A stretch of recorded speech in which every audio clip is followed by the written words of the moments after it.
This year, we're growing more food than ever here at Riverbend. And we've got several new gardens that we've put into play. Hey, let's go on a garden tour.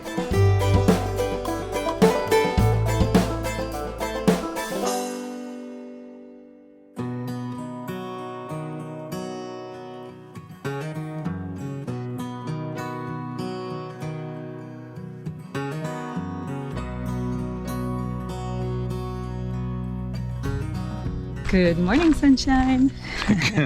Good morning. It is a cool July morning here in North Idaho, isn't it? It is. Oh, thankfully, because we're still hitting 90 degrees during the day, which is great for the gardens. Yeah. The gardens are doing well this year.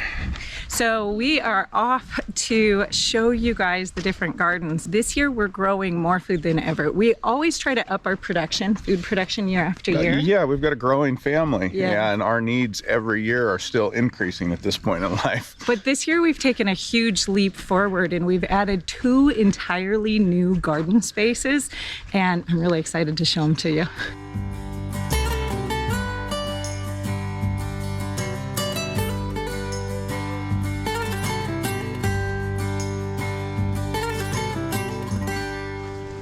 So this is where our gardening year starts in the greenhouse. It's not very big, but this is where we get our earliest fresh food by growing a lot of very densely packed leafy greens, both for raw eating and cooking. So here's the main crop garden. A lot of you guys are familiar with this, and this is where we produce most of our food, at least for the last few years. As we're gonna show you, gardens are growing.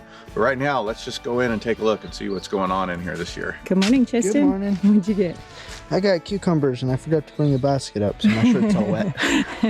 This is our strawberry patch, and it's not gigantic, but it's actually quite prolific. Asparagus did pretty well this year. That's coming along nicely, and it is going to be a fantastic raspberry year. And oh my goodness, it is about time for the first picking, honey. Wow. Oh. Yeah, here you go. Try one of those. First raspberries of the year, you guys. We're getting to share it with you.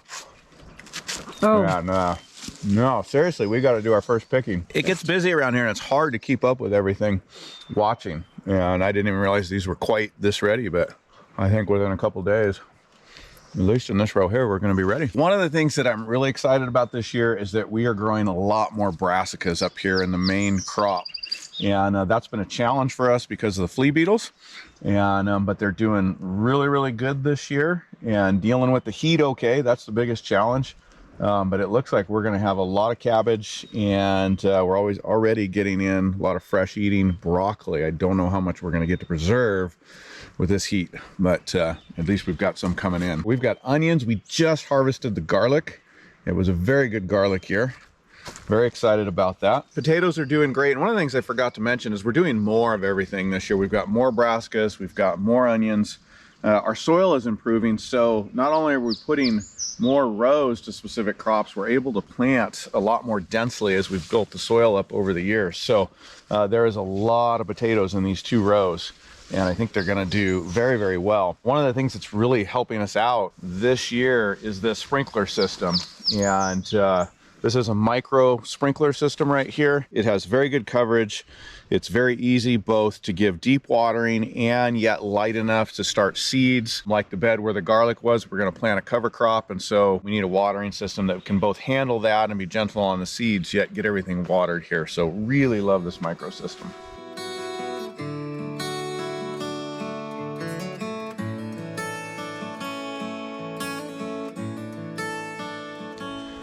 Hey, look at that. That's a pretty nice pea. We're in the bean tunnel now, and peas are struggling a little bit this year. It's just been so hot early. But I think we're getting in a little bit. Enough for some fresh eating, honey? Yeah, we've had quite a few stir fries with them, and I think we might be able to get some in the freezer. Yeah. Some more of our root crops, parsnips, carrots, and beets. Root crops do really, really well for us here. So you can see we've got a lot of space dedicated to these guys. And the DIY bean tunnel, it is coming along very nicely. Cucumbers are doing great. And we are already getting a great harvest of pickling cucumbers. And tomatoes are growing great this year, but it has been so hot in here that the tomatoes are struggling a little bit. They're setting fruit, but they're a little curled from the heat. Hopefully we'll get through that and things will lighten up a little bit. But tell you what, the tomatoes are way better. It's our 3rd year garden. Soil's building, everything's coming along very nicely.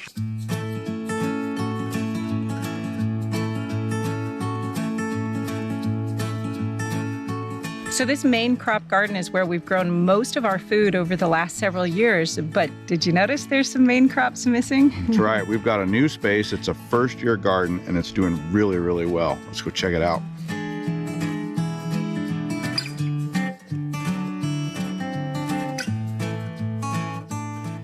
Well, if there's one thing that heat is good for, it's corn and squash, huh? Absolutely. But it's not just the heat here. I got to tell you, this is a 1st year garden and this corn is doing amazing. Yeah. And corn is a heavy feeder and it likes really, really good soil. We've been prepping this space for what, 3 years? For 2 years, we laid down manure on it from the barn day after day after day. And then this spring we brought in the pigs and let the pigs have this for about 8 weeks and just really mix it in and turn it up. I was able to plant very densely in here and we've got a really nice crop of corn, and in the back there, actually a lot of winter squash coming on. It's exciting. Here we are in the cottage garden, and this is the garden where I grow most of my medicinal herbs for the household, culinary herbs, and this year we put in a few annual vegetables close to the kitchen. I love having a mixture of usable plants and flowers all jumbled up together. It makes it a really fun, very lush green space, and it's just really nice to spend time out here. Here's some of the culinary herbs. We've got sage, French tarragon, winter savory, hyssop over there. We have thyme and oregano. And this year I put the annual herbs up in the green stalk on the porch so that I can bring them in the winter time once we start getting frost, so we can keep getting great herbs. Now over in this section we've added quite a few annual herbs. We've got annual vegetables. We've got a lot of kale over here, and it is time to go ahead and eat this up before the bugs finish the job for me. We've got some cabbages and a really amazing plant. This is the Good King Henry, and I love this because it's a perennial green and it's just always here. Look at what great shape it's in, even though everything else is kind of feeling a little wilty green wise from all of this heat. The Good King Henry just keeps going.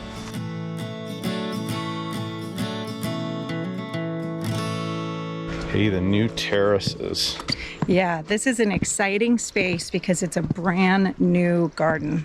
And we just put this in well, we put the terraces in last year, but we just put the gardens in this year. And this space just comes right off the back doors to the kitchen.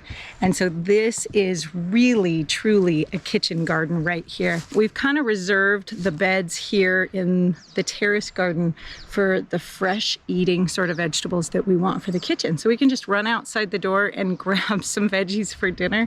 It is such a nice thing to have it so close to the kitchen. I really am excited about this space because it took a space that was just hillside and was totally unusable, and it has made a large amount of growing space in it. But you'll see, to hold the hills together, we've got some cover crops growing on the hillsides just to make sure to retain all of that soil. And it's really helping to retain the moisture, I think, in the soil too, because it's shaded. And then we have a lot of shavings down, and there's compost under a lot of that. And you can see some of the plants are struggling a little bit. It is a 1st year garden. So, you know, some are not great. Some are doing pretty well, but I think they're really starting to go. So we've already removed the spinach this year. It started to bolt with the heat, so we just ate it all and powdered it in greens powder, and then went ahead and removed it. So these places are ready for some succession plantings of greens for the fall. We've got peppers in here. The chard's still going really well. And I'm really excited because this year we're growing fava beans. fava beans are one of those things that can handle really cold and really hot. And that's just one of those things that we need up here as kind of an insurance crop. You can see we have a nice selection of beans already on here. And probably within the next week, we're gonna be harvesting a lot of fava beans. You can see how much fruit is setting on these varieties. And these are those really, really early varieties that I was experimenting with this year to try and get some early summer eating. And I think we're gonna do it. This is a glacier plant right here. And look at all the fruit that's set on there and already growing. That's really good for this time in North Idaho, this time of year. So I think I'm gonna make my goals with these tomatoes. And here we are in the succession bed area of this terrace garden here, and this is where every week or so we put in a new section of greens, lettuces, cilantro, a few different things. So you can see these are spent and these have already been harvested, and then they've grown back, and now we're letting some of the cilantro go to seed for coriander and for planting cilantro. Every week we start a new section so that we can have nice fresh lettuces and salad greens throughout the season. This one was just planted the other day, and you can see we're just starting to get little baby seedlings up. I was able to pre-measure all of the beds at the beginning of the season and mark them out with the onions to make it really easy during the season. It just really helps to make things really streamlined and efficient when you go out to plant, because it's already all marked out. Even if you don't have this much space to grow your own vegetables, you can grow a lot, and there's still time this season. Absolutely. Check out our video on 20 things that you can grow right now.